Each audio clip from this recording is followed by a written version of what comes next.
Crime and Punishment by Fyodor Dostoyevsky, translated by Constance Garnett. Part 3, Chapter 5. Raskolnikov was already entering the room. He came in looking as though he had the utmost difficulty not to burst out laughing again. Behind him, Razumihin strode in gawky and awkward, shamefaced and red as a peony, with an utterly crestfallen and ferocious expression. His face and whole figure really were ridiculous at that moment, and amply justified Raskolnikov's laughter. Raskolnikov, not waiting for an introduction, bowed to Porfiri Petrovitch, who stood in the middle of the room looking inquiringly at them. He held out his hand and shook hands, still apparently making desperate efforts to subdue his mirth and utter a few words to introduce himself. But he had no sooner succeeded in assuming a serious air and muttering something, when he suddenly glanced again as though accidentally at Razumihin, and could no longer control himself. His stifled laughter broke out the more irresistibly the more he tried to restrain it. The extraordinary ferocity with which Razumihin received this spontaneous mirth gave the whole scene the appearance of most genuine fun and naturalness. Razumihin strengthened this impression, as though on purpose. "Fool! You fiend!" he roared, waving his arm, which at once struck a little round table with an empty tea-glass on it. Everything was sent flying and crashing. "But why break chairs, gentlemen? You know it's a loss to the crown," Porfiri Petrovitch quoted gaily. Raskolnikov was still laughing, with his hand in Porfiri Petrovitch's, but, anxious not to overdo it, awaited the right moment to put a natural end to it. Razumihin, completely put to confusion by upsetting the table and smashing the glass, gazed gloomily at the fragments, cursed and turned sharply to the window, where he stood looking out with his back to the company, with a fiercely scowling countenance, seeing nothing. Porfiri Petrovitch laughed and was ready to go on laughing, but obviously looked for explanations. Zamyetov had been sitting in the corner, but he rose at the visitor's entrance, and was standing in expectation with a smile on his lips, though he looked with surprise, and even, it seemed, incredulity, at the whole scene, and at Raskolnikov, with a certain embarrassment. Zamyetov's unexpected presence struck Raskolnikov unpleasantly. "I've got to think of that," he thought. "Excuse me, please." He began, affecting extreme embarrassment. "Raskolnikov." "Not at all. Very pleasant to see you, and how pleasantly you've come in. Why, won't he even say good morning?" Porfiri Petrovitch nodded at Razumihin. "Upon my honor, I don't know why he is in such a rage with me. I only told him as we came along that he was like Romeo, and proved it. And that was all, I think." "Pig!" ejaculated Razumihin, without turning round. "There must have been very grave grounds for it, if he is so furious at the word." Porfiri laughed. "Oh, you sharp lawyer! Damn you all!" snapped Razumihin, and suddenly burst out laughing himself. He went up to Porfiri with a more cheerful face, as though nothing had happened. "That'll do. We are all fools. To come to business. This is my friend, Rodion Romanovitch Raskolnikov. In the first place, he has heard of you and wants to make your acquaintance. And secondly, he has a little matter of business with you." "Bah! Zamyetov, what brought you here? Have you met before? Have you known each other long?" "What does this mean?" thought Raskolnikov uneasily. Zamyetov seemed taken aback, but not very much so. "Why, it was at your rooms we met yesterday," he said easily. "Oh, then I have been spared the trouble. All last week he was begging me to introduce him to you. Porfiri and you have sniffed each other out without me. Where is your tobacco?" Porfiri Petrovitch was wearing a dressing-gown, very clean linen, and trodden-down slippers. He was a man of about 35, short, stout even to corpulence, and clean-shaven. He wore his hair cut short, and had a large round head, particularly prominent at the back. His soft, round, rather snub-nosed face was of a sickly, yellowish color, but had a vigorous and rather ironical expression. It would have been good-natured, except for a look in the eyes, which shone with a watery, mawkish light under almost white, blinking eyelashes. The expression of those eyes was strangely out of keeping with his somewhat womanish figure, and gave it something far more serious than could be guessed at first sight. As soon as Porfiri Petrovitch heard that his visitor had a little matter of business with him, he begged him to sit down on the sofa, and sat down himself on the other end, waiting for him to explain his business, with that careful and over-serious attention which is at once oppressive and embarrassing, especially to a stranger, and especially if what you are discussing is, in your opinion, of far too little importance for such exceptional solemnity. But in brief and coherent phrases Raskolnikov explained his business clearly and exactly, and was so well satisfied with himself that he even succeeded in taking a good look at Porfiry. Porfiry Petrovitch did not once take his eyes off him. Razumihin, sitting opposite at the same table, listened warmly and impatiently, looking from one to the other every moment with rather excessive interest. Fool! Raskolnikov swore to himself. You have to give information to the police. Porfiry replied, with a most businesslike air.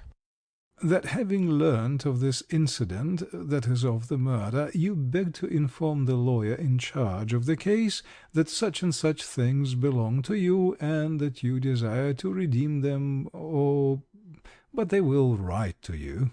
That's just the point. That at the present moment. Raskolnikov tried his utmost to feign embarrassment. I am not quite in funds, and even this trifling sum is beyond me. I only wanted, you see, for the present to declare that the things are mine, and that when I have the money... That is no matter, answered Porfiry Petrovitch, receiving his explanation of his pecuniary position coldly. But you can, if you prefer, write straight to me, to say that having been informed of the matter and claiming such and such as your property, you beg... On an ordinary sheet of paper? Raskolnikov interrupted eagerly, again interested in the financial side of the question. Oh, the most ordinary. And suddenly Porfiry Petrovitch looked with obvious irony at him, screwing up his eyes and, as it were, winking at him. But perhaps it was Raskolnikov's fancy, for it lasted but a moment. There was certainly something of that sort. Raskolnikov could have sworn he winked at him, goodness knows why. He knows! Flashed through his mind like lightning. Forgive my troubling you about such trifles, he went on, a little disconcerted. The things are only worth 5 roubles, but I prize them particularly for the sake of those from whom they came to me. And I must confess that I was alarmed when I heard. That's why you were so much struck when I mentioned to Zosimov that Porfiry was inquiring for everyone who had pledges. Razumihin put in with obvious intention. This was really unbearable. Raskolnikov could not help glancing at him with a flash of vindictive anger in his black eyes, but immediately recollected himself. You seem to be jeering at me, brother, he said to him with a well-feigned irritability. I dare say I do seem to you absurdly anxious about such trash. But you mustn't think me selfish or grasping for that. And these 2 things may be anything but trash in my eyes. I told you just now that the silver watch, though it's not worth a cent, is the only thing left us of my father's. You may laugh at me, but my mother is here. He turned suddenly to Porfiry. And if she knew... He turned again hurriedly to Razumihin, carefully making his voice tremble. That the watch was lost, she would be in despair. You know what women are. Not a bit of it. I didn't mean that at all. Quite the contrary, shouted Razumihin, distressed. Was it right? Was it natural? Did I overdo it? Raskolnikov asked himself in a tremor. Why did I say that about women? Oh, your mother is with you? Porfiry Petrovitch inquired. Yes. When did she come? Last night. Porfiry paused as though reflecting. Your things would not in any case be lost, he went on calmly and coldly. I have been expecting you here for some time. And as though that was a matter of no importance, he carefully offered the ashtray to Razumihin, who was ruthlessly scattering cigarette ash over the carpet. Raskolnikov shuddered, but Porfiry did not seem to be looking at him, and was still concerned with Razumihin's cigarette. What? Expecting him? Why, did you know that he had pledges there? Cried Razumihin.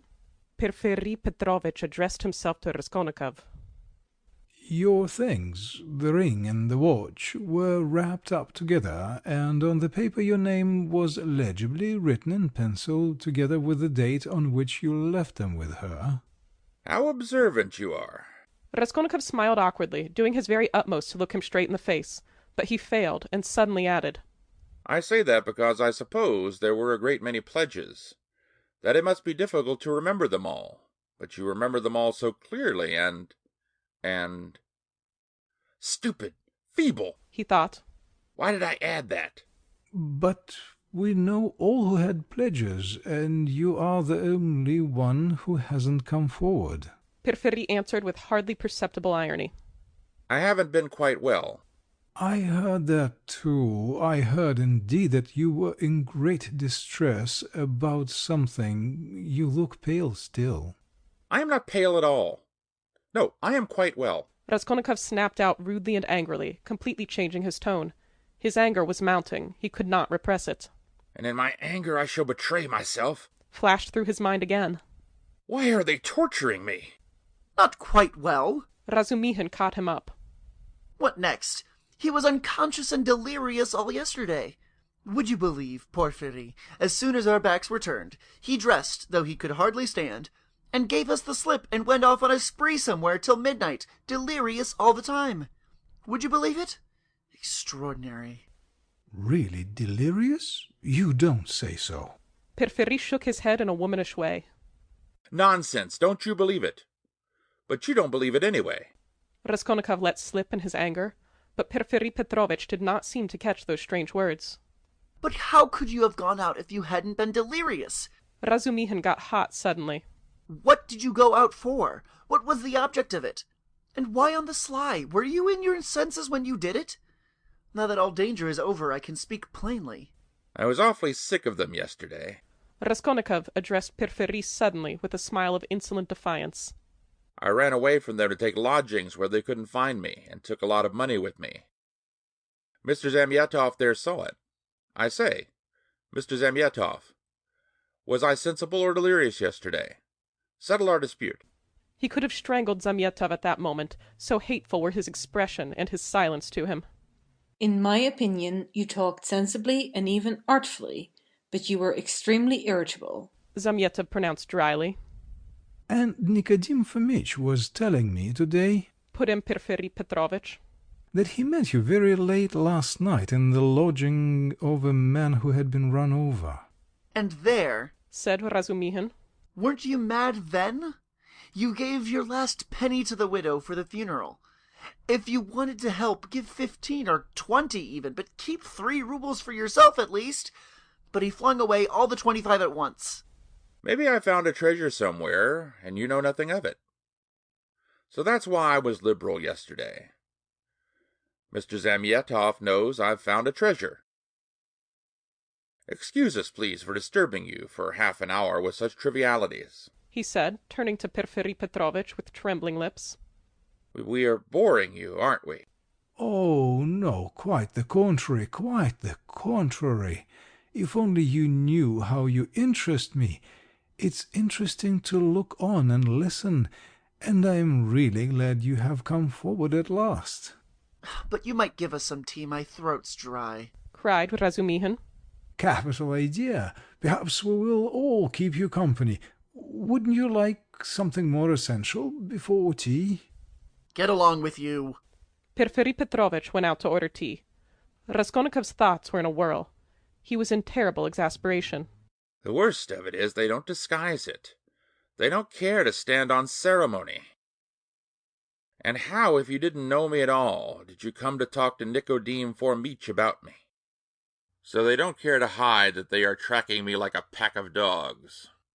They simply spit in my face. He was shaking with rage. Come, strike me openly. Don't play with me like a cat with a mouse. It's hardly civil, Porfiry Petrovitch. But perhaps I won't allow it. I shall get up and throw the whole truth in your ugly faces, and you'll see how I despise you. He could hardly breathe. And what if it's only my fancy? What if I am mistaken, and through inexperience I get angry and don't keep up my nasty part? Perhaps it's all unintentional. All their phrases are the usual ones, but there is something about them. It all might be said, but there is something. What did he say bluntly? With her. Why did Zamyatov add that I spoke artfully? Why do they speak in that tone? Yes, the tone. Razumihin is sitting there. Why does he see nothing? That innocent blockhead never does see anything. Feverish again. Did Porfiry wink at me just now? Of course it's nonsense. What could he wink for? Are they trying to upset my nerves, or are they teasing me? Either it's ill fancy, or they know. Even Zamyatov is rude. Is Zamyatov rude? Semyonov has changed his mind. I foresaw he would change his mind. He is at home here, while it's my first visit. Porphyry does not consider him a visitor, sits with his back to him. They're thick as thieves, no doubt, over me. Not a doubt they were talking about me before we came. Do they know about the flat? If only they'd make haste. When I said that I ran away to take a flat, he let it pass. I put that in cleverly about a flat. It may be of use afterwards. Delirious indeed. He knows all about last night. He didn't know of my mother's arrival. The hag had written the date on in pencil. You are wrong. You won't catch me. There are no facts. It's all supposition. You produce facts. The flat even isn't a fact, but delirium. I know what to say to them. Do they know about the flat? I won't go without finding out. What did I come for? But my being angry now maybe is a fact. Fool, how irritable I am. Perhaps that's right, to play the invalid. He is feeling me. He will try to catch me. Why did I come? All this flashed like lightning through his mind. Porphyry Petrovitch returned quickly. He became suddenly more jovial. Your party yesterday, brother, has left my head rather... and I'm out of sorts altogether. He began in quite a different tone, laughing to Razumihin. Was it interesting? I left you yesterday at the most interesting point. Who got the best of it? Oh, no one, of course. They got on to everlasting questions, floated off into space. Only fancy, Rodya, what we got onto yesterday. Whether there is such a thing as crime. I told you that we talked our heads off. What is there strange? It's an everyday social question. Raskolnikov answered casually. The question wasn't put quite like that, observed Porphyry. Not quite, that's true. Razumihin agreed at once, getting warm and hurried as usual. Listen, Rodion, and tell us your opinion. I want to hear it. I was fighting tooth and nail with them and wanted you to help me. I told them you were coming. It began with the socialist doctrine. You know their doctrine. Crime is a protest against the abnormality of the social organization and nothing more. And nothing more. No other causes admitted. You are wrong there, cried Porphyry Petrovitch. He was noticeably animated and kept laughing as he looked at Razumihin, which made him more excited than ever. Nothing is admitted, Razumihin interrupted with heat. I am not wrong. I will show you their pamphlets. Everything with them is the influence of environment, and nothing else. Their favorite phrase. From which it follows that, if society is normally organized, all crime will cease at once, since there will be nothing to protest against, and all men will become righteous in one instant. Human nature is not taken into account. It is excluded. It's not supposed to exist. They don't recognize that humanity, developing by a historical living process, will become at last a normal society, but they believe that a social system that has come out of some mathematical brain is going to organize all humanity at once and make it just and sinless in an instant, quicker than any living process. That's why they instinctively dislike history. Nothing but ugliness and stupidity in it. And they explain it all as stupidity. That's why they so dislike the living process of life. They don't want a living soul. The living soul demands life. The soul won't obey the rules of mechanics. The soul is an object of suspicion. The soul is retrograde. But what they want, though it smells of death and can't be made of India rubber, at least is not alive, has no will, is servile, and won't revolt. And it comes in the end to their reducing everything to the building of walls and the planning of rooms and passages in a phalanstery. The phalanstery is ready, indeed, but your human nature is not ready for the phalanstery. It wants life. It hasn't completed its vital process. It's too soon for the graveyard. You can't skip over nature by logic. Logic presupposes 3 possibilities, but there are millions. Cut away a million and reduce it all to the question of comfort. That's the easiest solution of the problem. It's seductively clear, and you mustn't think about it. That's the great thing. You mustn't think. The whole secret of life in 2 pages of print. Now he is off beating the drum. Catch hold of him, do. laughed Porfiry. Can you imagine? He turned to Raskolnikov. 6 people holding forth like that last night in one room with punch as a preliminary? No, brother, you are wrong. Environment accounts for a great deal in crime. I can assure you of that. Oh, I know it does, but just tell me. A man of 40 violates a child of 10. Was it environment drove him to it? Well, strictly speaking, it did. Porfiry observed with noteworthy gravity. A crime of that nature may be very well ascribed to the influence of environment. Razumihin was almost in a frenzy. Oh, if you like. He roared. I'll prove to you that your white eyelashes may very well be ascribed to the Church of Ivan the Great's being 250 feet high, and I will prove it clearly, exactly, progressively, and even with a liberal tendency. I undertake to. Will you bet on it? Done. Let's hear, please, how he will prove it. He is always humbugging. Confound him. Cried Razumihin, jumping up and gesticulating. What's the use of talking to you? He does all that on purpose. You don't know him, Rodion. He took their side yesterday, simply to make fools of them. And the things he said yesterday, and they were delighted. He can keep it up for a fortnight together. Last year, he persuaded us that he was going into a monastery. He stuck to it for 2 months. Not long ago, he took it into his head to declare he was going to get married, that he had everything ready for the wedding. He ordered new clothes indeed. We all began to congratulate him. There was no bride, nothing, all pure fantasy. Ah, you are wrong. I got the clothes before. It was the new clothes, in fact, that made me think of taking you in. Are you such a good dissembler? Raskolnikov asked carelessly. You wouldn't have supposed it, eh? Wait a bit. I shall take you in, too. No, I'll tell you the truth.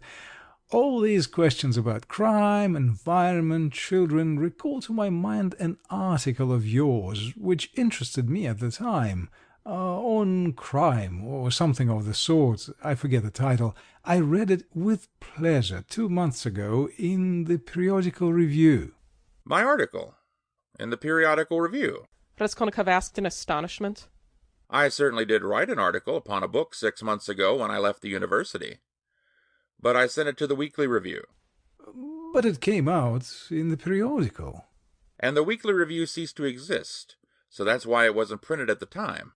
That's true, but when it ceased to exist, the Weekly Review was amalgamated with the periodical, and so your article appeared 2 months ago in the latter. Didn't you know? Raskolnikov had not known. Why, you might get some money out of them for the article. What a strange person you are. You lead such a solitary life that you know nothing of matters that concern you directly. It's a fact, I assure you. Bravo, Rodya! I knew nothing about it either. Cried Razumihin. I'll run today to the reading room and ask for the number. 2 months ago? What was the date? It doesn't matter, though. I will find it. Think of not telling us. How did you find out that the article was mine? It's only signed with an initial. I only learnt it by chance the other day, through the editor. I know him. I was very much interested. I analyzed, if I remember, the psychology of a criminal before and after the crime. Yes, and you maintained that the perpetration of a crime is always accompanied by illness.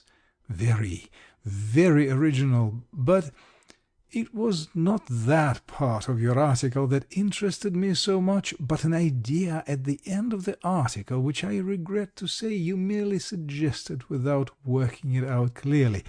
There is, if you recollect, a suggestion that there are certain persons who can, that is, not precisely are able to, but have a perfect right to commit breaches of morality and crimes, and that the law is not for them. Raskolnikov smiled at the exaggerated and intentional distortion of his idea. What? What do you mean? A right to crime? But not because of the influence of environment. Razumihin inquired, with some alarm even. No, not exactly because of it, answered Porfiry. In his article, all men are divided into ordinary and extraordinary. Ordinary men have to live in submission, have no right to transgress the law, because, don't you see, they are ordinary. But extraordinary men have a right to commit any crime and to transgress the law in any way just because they are extraordinary. That was your idea, if I am not mistaken. What do you mean? That can't be right. Razumihin muttered in bewilderment. Raskolnikov smiled again. He saw the point at once, and knew where they wanted to drive him. He decided to take up the challenge. That wasn't quite my contention. He began simply and modestly. Yet I admit that you have stated it almost correctly. Perhaps, if you like, perfectly so. It almost gave him pleasure to admit this. The only difference is that I don't contend that extraordinary people are always bound to commit breaches of morals, as you call it. In fact, I doubt whether such an argument could be published. I simply hinted that an extraordinary man has the right, that is not an official right, but an inner right, to decide in his own conscience to overstep certain obstacles, and only in case it is essential for the practical fulfillment of his idea, sometimes perhaps a benefit to the whole of humanity. You may say that my article is indefinite. I am ready to make it as clear as I can. Perhaps I am right in thinking you want me to. Very well. I maintain that if the discoveries of Kepler and Newton could not have been made known except by sacrificing the lives of 1, a dozen, 100 or more men, Newton would have had the right, would indeed have been in duty bound, to eliminate the dozen or the 100 men for the sake of making his discoveries known to the whole of humanity. But it does not follow from that Newton had a right to murder people right and left and to steal every day in the market. Then I remember I maintain in my article that all, legislators and leaders of men, such as Lycurgus, Stallone, Mahomet, Napoleon, and so on, were all without exception criminals, from the very fact that, making a new law, they transgressed the ancient one, handed down from their ancestors and held sacred by the people.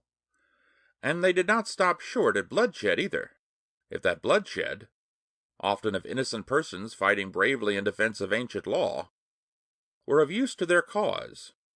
It's remarkable, in fact, that the majority, indeed, of these benefactors and leaders of humanity were guilty of terrible carnage. In short, I maintain that all great men, or even men a little out of the common, that is to say, capable of giving some new word, must from their very nature be criminals. More or less, of course.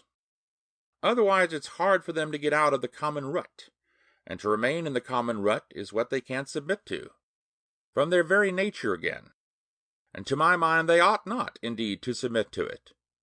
You see that there is nothing particularly new in all that. The same thing has been printed and read 1,000 times before.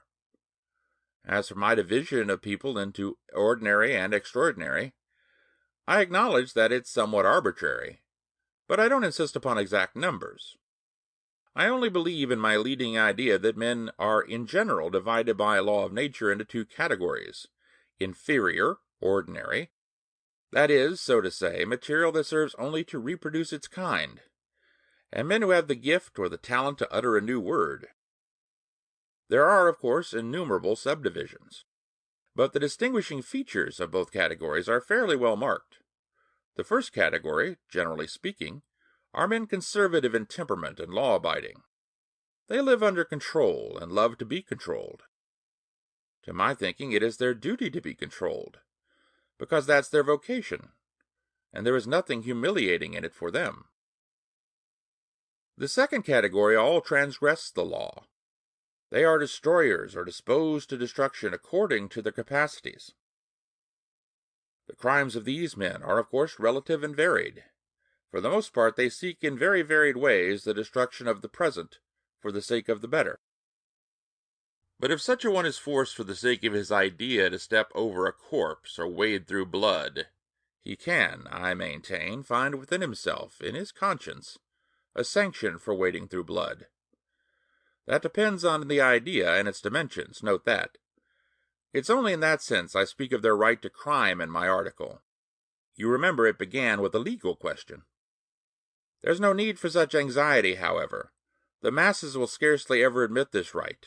They punish them or hang them, more or less, and in doing so fulfill quite justly their conservative vocation.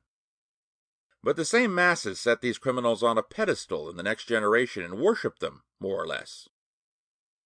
The first category is always the man of the present, the second, the man of the future. The first preserve the world and people it. The second move the world and lead it to its goal. Each class has an equal right to exist. In fact, all have equal rights with me. And viva la guerre éternelle. Till the New Jerusalem, of course. Then you believe in the New Jerusalem, do you? I do. Raskolnikov answered firmly. As he said these words, and during the whole preceding tirade, he kept his eyes on one spot on the carpet. And do you believe in God? Excuse my curiosity. I do, repeated Raskolnikov, raising his eyes to Porfiry. And do you believe in Lazarus rising from the dead? I do. Why do you ask all this? You believe it literally? Literally.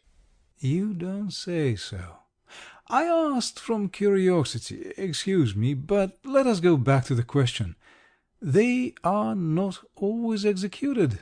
Some, on the contrary... Triumph in their lifetime. Oh yes, some attain their ends in this life, and then... They begin executing other people? If it's necessary, indeed, for the most part they do. Your remark is very witty. Thank you. But tell me this. How do you distinguish those extraordinary people from the ordinary ones? Are there signs at their birth? I feel there ought to be more exactitude, more external definition. Excuse the natural anxiety of a practical law-abiding citizen, but couldn't they adopt a special uniform, for instance? Couldn't they wear something, be branded in some way? For you know, if confusion arises and a member of one category imagines that he belongs to the other, begins to eliminate obstacles, as you so happily expressed it, then... Oh, that very often happens. That remark is wittier than the other. Thank you. No reason to. But take note that the mistake can only arise in the first category. That is among the ordinary people, as I perhaps unfortunately called them. In spite of their predisposition to obedience, very many of them, through a playfulness of nature, sometimes vouchsafed even to the cow, like to imagine themselves advanced people, destroyers, and to push themselves into the new movement, and this quite sincerely. Meanwhile, the really new people are very often unobserved by them, or even despised as reactionaries of groveling tendencies. But I don't think there is any considerable danger here, and you really need not be uneasy, for they never go very far.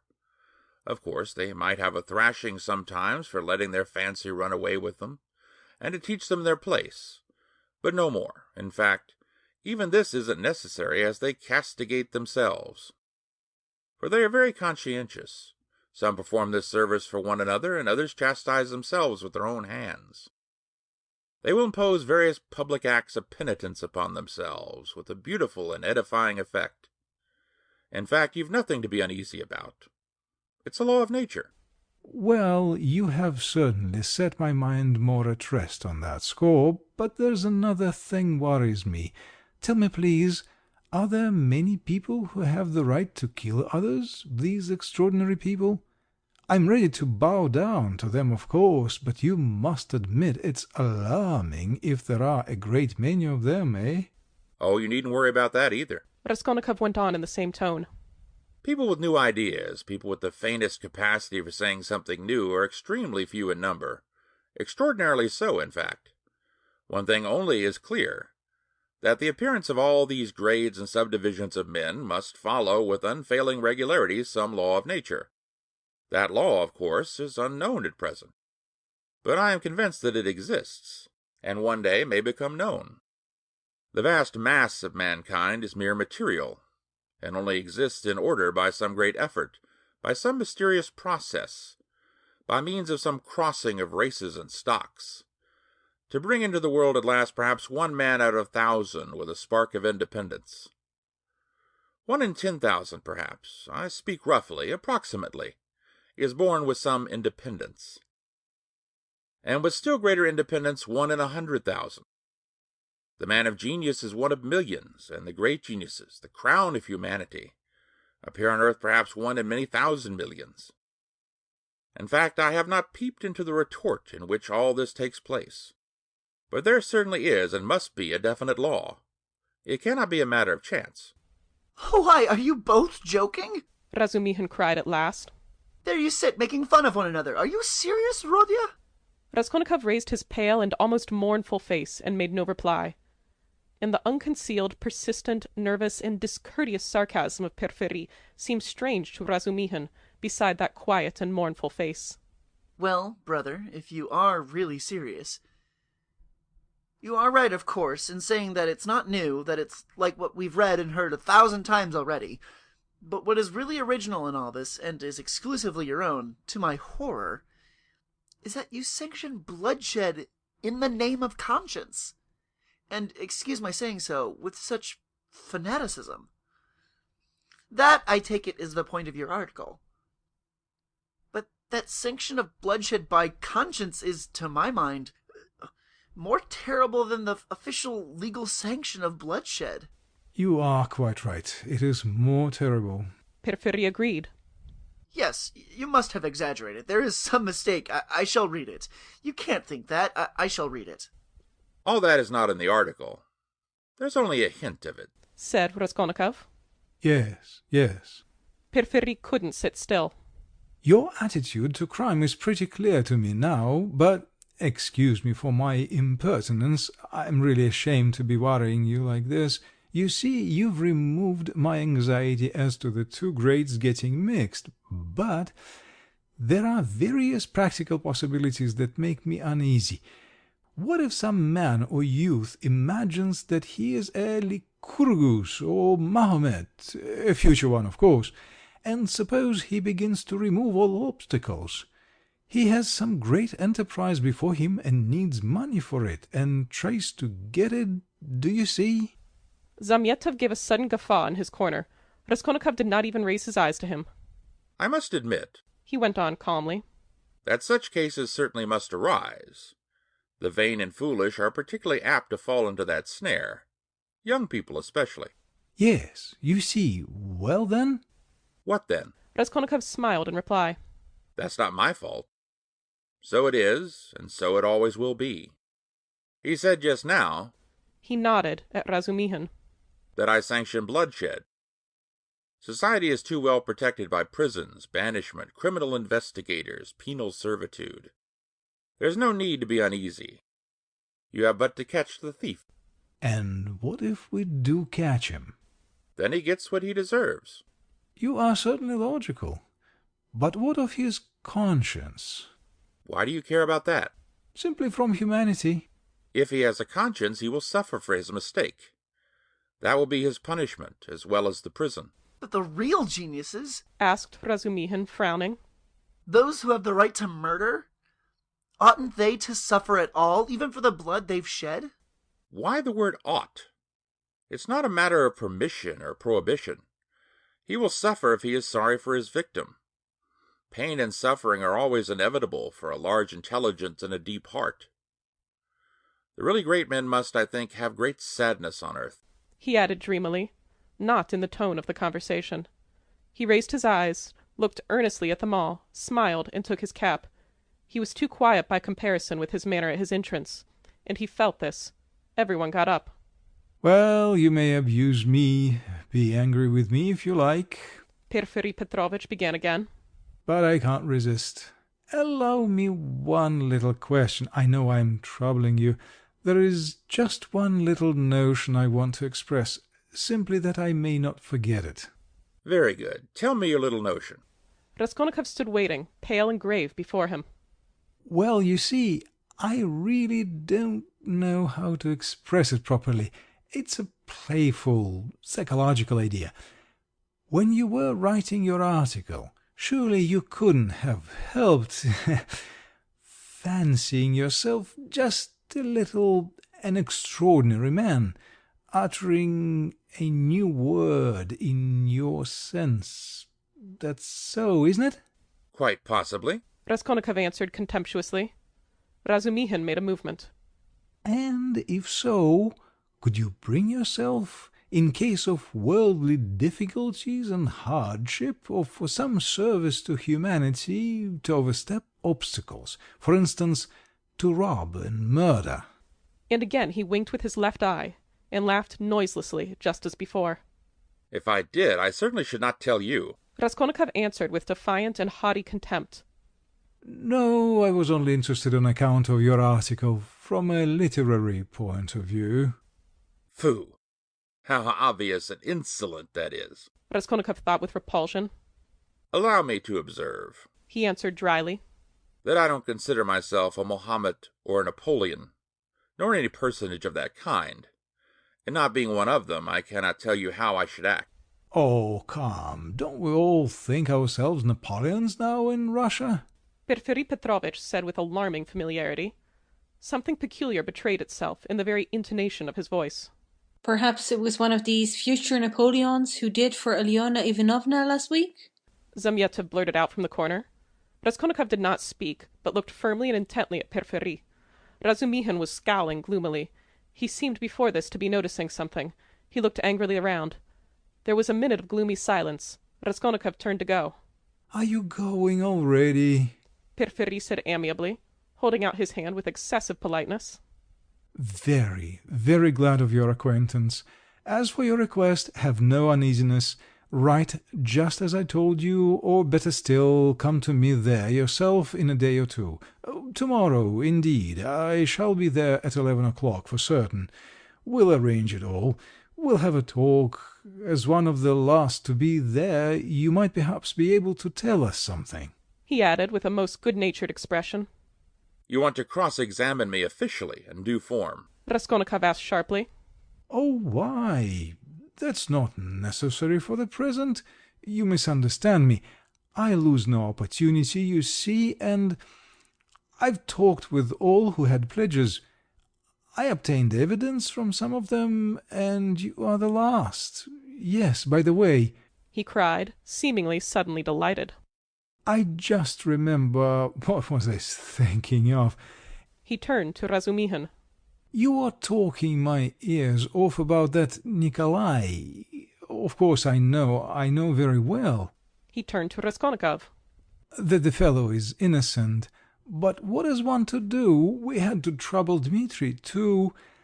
This is the point, this is all. When you went up the stairs it was past 7, wasn't it? Yes. Answered Raskolnikov with an unpleasant sensation at the very moment he spoke that he need not have said it. Then when you went upstairs between 7 and 8, didn't you see in a flat that stood open on a second story, do you remember, 2 workmen, or at least one of them? They were painting there. Didn't you notice them? It's very, very important for them. Painters? No, I didn't see them. Raskolnikov answered slowly, as though ransacking his memory, while at the same instant he was racking every nerve, almost swooning with anxiety to conjecture as quickly as possible where the trap lay, and not to overlook anything. No, I didn't see them, and I don't think I noticed a flat like that open. But on the 4th story... He had mastered the trap now, and was triumphant. I remember now that someone was moving out of the flat opposite Alyona Ivanovna's. I remember it clearly. Some porters were carrying out a sofa, and they squeezed me against the wall, but painters...